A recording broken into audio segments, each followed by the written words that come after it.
If your tomato leaves are curling, your rose bushes are covered in aphids, and your green beans are riddled with holes no matter what you spray on them, there is a simple reason, and it has almost nothing to do with the bugs themselves. The real issue is almost always what is missing from your soil. And there is a fix that costs about $4, sits on the shelf of almost every pharmacy in the country, and takes less than 2 minutes to use. It is Epsom salt, just the basics. 2 tablespoons dissolved in a gallon of warm water. Poured gently around the base of your plants once a week, is often all it takes to turn a struggling pest-covered garden into one that barely needs a second look from bugs at all. Stay with me for the next few minutes, because once you understand why this works, you will never walk past that little blue bag in the store again without picking one up. Before we get into the science, I want to tell you about a man named Harold Beasley, because his story is a good example of what happens when you get the basics right, and just keep doing them for a long time. Harold spent most of his working life delivering mail in a small town called Millbrook, Indiana. On the side, he kept a vegetable garden that was smaller than most suburban backyards, just 1/10 of an acre tucked behind his house. Neighbors used to joke that Harold's garden looked like it belonged on a farm 10 times its size. Tomatoes stacked with heavy ripe red fruit, squash vines thick and green well into September, bean rows that barely had a hole in a single leaf. Every single Sunday morning, rain or shine, Harold would mix 2 tablespoons of Epsom salt into a gallon of warm water and pour it slowly around the base of each plant.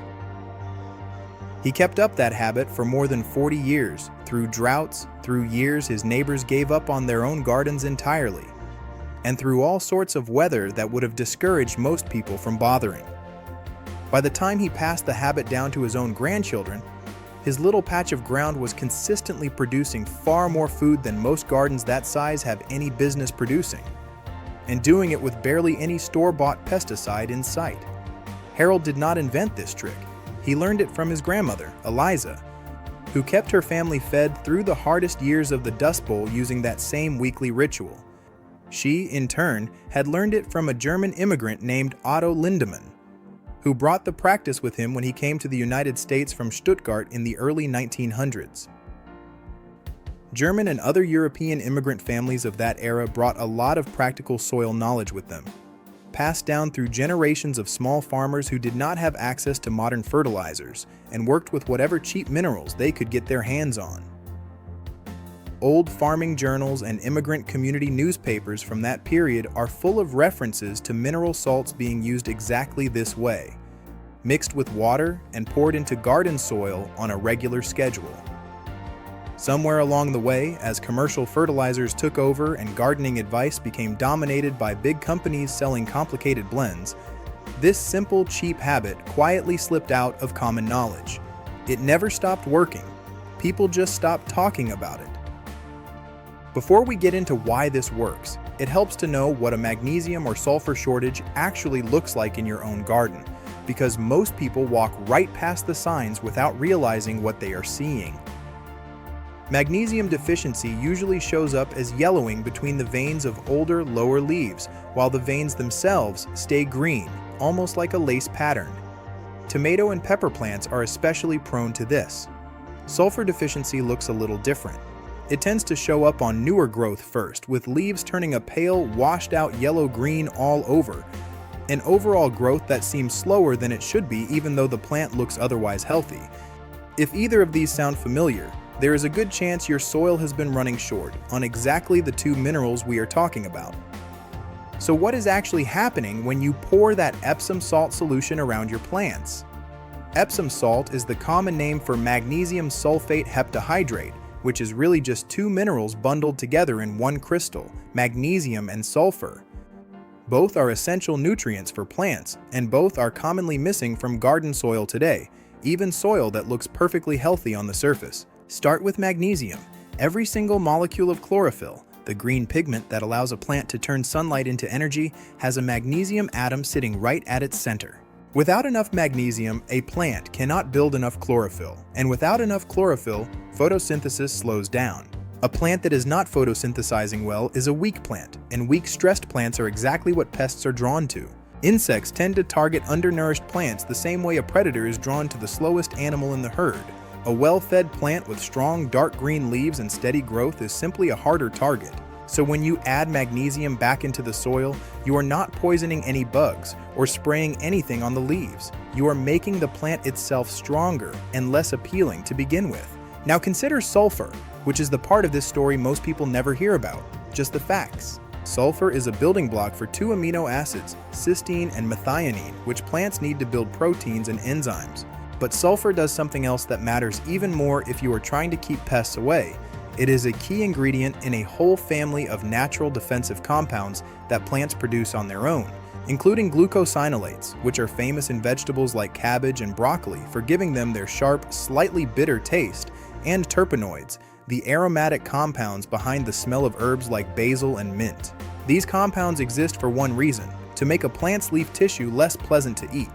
A plant with enough sulfur can manufacture more of its own natural pest deterrents. A plant that is sulfur deficient cannot build these compounds properly, no matter how much nitrogen or potassium you feed it, and it ends up tasting bland and defenseless to the very insects trying to eat it. This matters for almost every common garden pest people struggle with.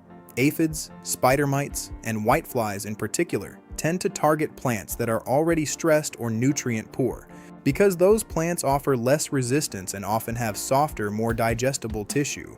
Cabbage worms and other caterpillars are more likely to settle on plants that lack the sharper, bitter defensive compounds a healthy, well-mineralized plant would normally produce. None of this means a strong plant becomes completely invisible to every insect that walks by. Pests will still investigate any garden looking for an easy meal. What changes is how much damage they are able to do once they arrive, and how quickly a well-fed plant can bounce back from whatever nibbling it does take. A garden full of strong, well-mineralized plants simply gives pests far less to work with season after season.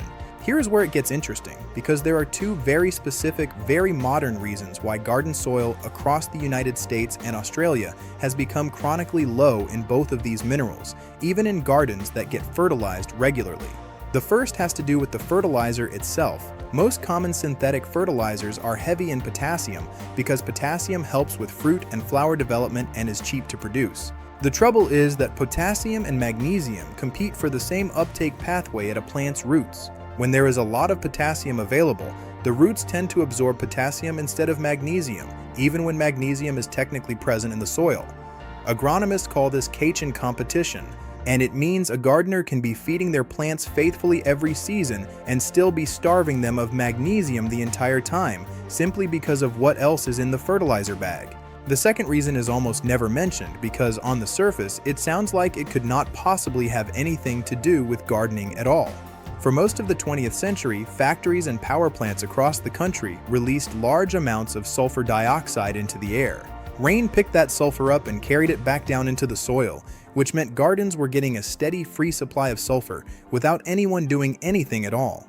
When the Clean Air Act amendments of 1970 and 1990 were passed, sulfur dioxide emissions dropped sharply, which was a genuine win for air quality and public health. But it also meant that the free sulfur rain had quietly been delivering to farmland and backyard gardens for decades simply stopped arriving. Soil scientists have tracked rising sulfur deficiency in agricultural land ever since, and home gardens have felt the same effect, just without anyone connecting the dots for the average person standing in their backyard, wondering why their vegetables are not thriving the way their parents' garden used to. This is exactly why a simple, inexpensive mineral supplement like Epsom salt can make such a noticeable difference. It replaces two nutrients that modern fertilizer practices and modern air quality regulations have both in their own separate ways, quietly reduced. You are not adding anything exotic or unnatural to your garden.